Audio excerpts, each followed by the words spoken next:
এবং বিএনপির যে নেতাকর্মী যারা রয়েছেন তারাও প্রতিক্রিয়া ব্যক্ত করেছেন। ইতিমধ্যে আমরা আপনাদেরকে নিশ্চিত করেছি যে ইন্টারন্যাশনাল বা আন্তর্জাতিক গণমাধ্যমগুলো মোটামুটি ফলো করে বা গুরুত্ব সহকারে বেগম খালেদা জিয়ার এই মৃত্যুর খবর প্রচার করেছেন যে ৮০ বছরের বর্ণাঢ্য জীবন তিনি তার জীবনের অবসান ঘটিয়ে অনন্তকালের যাত্রা করলেন। একই সাথে আমরা বাংলাদেশের বিভিন্ন প্রান্তে আপনাদেরকে নিয়ে গিয়েছি, আমাদের সহকর্মীরা রয়েছেন সেখানে, যারা ছড়িয়ে ছিটিয়ে রয়েছেন, যারা বিএনপি এবং বিএনপি সমমনা রাজনীতির সাথে জড়িত, তারা কি প্রতিক্রিয়া ব্যক্ত করেন, তারা কিভাবে কর্মসূচি দিয়েছেন, সেই ব্যাপারগুলো জানিয়ে দেওয়ার চেষ্টা করছি। আমরা দেখতে পাচ্ছি আমাদের সহকর্মী ব্রাহ্মণবাড়িয়া থেকে আমাদের সাথে যুক্ত হয়েছেন। জানাবেন যে এই মুহূর্তে সেখানকার নেতাকর্মী যারা রয়েছেন তারা প্রতিক্রিয়া কি বলছেন, কোনো কর্মসূচির ঘোষণা এসছে কিনা এখন পর্যন্ত।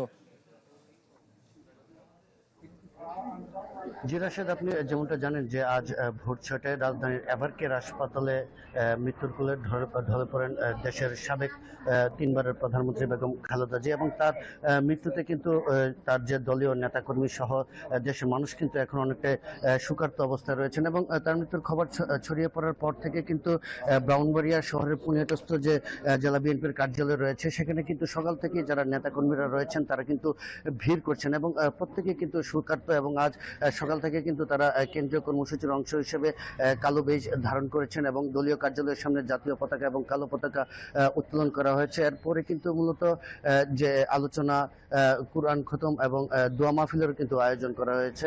তো আমরা এখন আছি এসে পুনরুদ্ধ দলীয় কার্যালয়ের সামনে। তো আমরা নেতাকর্মীদের সাথে কথা বলে যেটা জেনেছি যে তারা জানিয়েছেন যে আসলে বেগম খালেদা জিয়ার অনন্তকালের এই যাত্রা আসলে দেশের রাজনীতির জন্য কিন্তু একটি অপূরণীয় ক্ষতি, কারণ তিনি কিন্তু Furniture just smarter.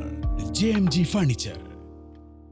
তার রাজনীতির সময় থেকে কিন্তু দেশের গণতন্ত্রের জন্য কিন্তু গুরুত্বপূর্ণ ভূমিকা রেখে এসেছিলেন এবং দেশের যখনই সংকটময় মুহূর্ত হয়েছে তখনই কিন্তু তিনি তার যে নিঃস্বার্থ ত্যাগের মাধ্যমে কিন্তু দেশের রাজনীতিতে গুরুত্বপূর্ণ অবদান রেখেছেন। তো আমরা জেলা বিএনপির সভাপতি এবং কেন্দ্রীয় বিএনপির অর্থনৈতিক বিষয়ক সম্পাদক ইঞ্জিনিয়ার খালেদ হোসেন মাহবুব সাহেবের সাথে কথা বলেছিলাম। তিনি জানিয়েছেন যে আসলে তারা 7 দিন ব্যাপী কোরআন খতমের আয়োজন নিয়েছেন, পাশাপাশি যে আলোচনা সভা এবং দোয়া মাহফিল সেগুলো কিন্তু ধারাবাহিকভাবে চলমান থাকবে। তো আমরা যদি এই বিষয়ে একটু কথা বলি কেন্দ্রীয় বিএনপির অর্থনৈতিক বিষয়ক সম্পাদক ইঞ্জিনিয়ার খালেদ হোসেন মাহবুব সাহেবের সাথে, আসলে ওনার মৃত্যুতে আসলে আপনার অনুভূতিটা বলেন।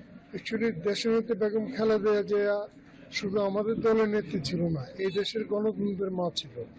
ওনার নেতৃত্বে ওনার যে মৃত্যু, এটা একটা অপূরণীয় ক্ষতি হয়েছে। আমরা মনে করি যে এই ক্ষতিটা আসলে এই জাতির জন্য মানে ভোলাটা খুবই কষ্টদায়ক। এবং ওনার যে ইতিমধ্যে আপনারা জানেন আমাদের মাননীয় ভারপ্রাপ্ত চেয়ারম্যান জনাব তারেক রহমান দেশে এসেছেন। জাতির প্রত্যাশা যে ওনার যে মৃত্যুতে যে ক্ষতি হয়েছে এই ক্ষতিটা আমরা কিছুটা হলেও আমাদের মাননীয় ভারপ্রাপ্ত চেয়ারম্যানের মাধ্যমে আমরা এটা চেষ্টা পুষিয়ে নেওয়া যাবে আর কি। আমরা আমাদের ইতিমধ্যে আমাদের দলীয় কর্মসূচি ঘোষণা করা হয়েছে তাৎক্ষণিক, যেটা হলো যে শোক দিবস, মানে 7 দিন ব্যাপী আমাদের দলীয় নেতাকর্মীরা কালো বেশ ধারণ করবে, যেটা ইতিমধ্যে আমরা শুরু করে দিয়েছি। আমাদের দলের সামনে কালো পতাকা উত্তোলন করা হবে, সেটাও আমরা অলরেডি আমাদের কার্যক্রম বাস্তবায়ন করা হয়েছে আমাদের।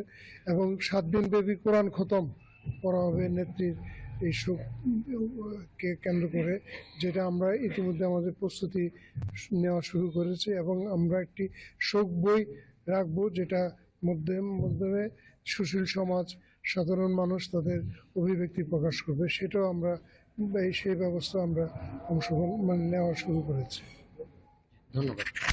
যে আপনি যেমনটা শুনছিলেন যে আসলে বেগম খালেদা জিয়ার না ফেরার দেশে চলে যাওয়ার পর তার রুহের মাগফিরাত কামনা করে কিন্তু বিভিন্ন ধরনের কর্মসূচি কিন্তু তারা ইতিমধ্যে পালন করছেন এবং সপ্তাহব্যাপী তারা নানা কর্মসূচি গ্রহণ করেছেন। তো রাশেদ, এই ছিল আমার কাছে ব্রাহ্মণবাড়িয়া থেকে দলীয়ভাবে নেওয়া কর্মসূচির সর্বশেষ খবর। রাশেদ, আমাদের সহকর্মী ব্রাহ্মণবাড়িয়া থেকে যুক্ত হয়েছে।